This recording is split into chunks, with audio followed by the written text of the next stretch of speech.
চাকরিহারাদের মধ্যে যারা যোগ্য তাদের বিষয়টি মানবিক দৃষ্টিকোণ থেকে দেখা হবে বলে আশ্বাস দিয়েছেন রাজ্যের শিক্ষামন্ত্রী ব্রাত্য বসু। আমরা মুখ্যমন্ত্রী যা বলেছেন সেই অনুযায়ী সর্বতোভাবে আমরা বঞ্চিত এবং যোগ্য যারা আছেন তাদের পাশে আমরা সর্বতোভাবে থাকবো, মানবিকভাবে থাকবো, রাজনৈতিকভাবেও থাকবো।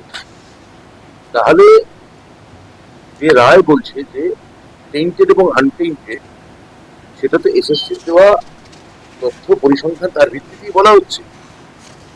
তাহলে আপনারা যেটা বলছেন যোগ্য বা অযোগ্য এসএসসি ভাগ করতে পারেনি তা নয়, হয়তো বলতে পারে তাতে ওর সম্পূর্ণত সেটা বলেওছেন মানে তারা সন্তুষ্ট হচ্ছেন, কিন্তু যোগ্য অযোগ্যের একটা ভাগাভাগি নিশ্চিতভাবে প্রধান বিচারপতি রায়ের পর আমরা বুঝতে পারছি। এবং যারা যোগ্য এবং বঞ্চিত তাদের একটা মানবিক দৃষ্টিভঙ্গি যাতে সব তরফ থেকে বেরোয়, আমি সেই আবেদনে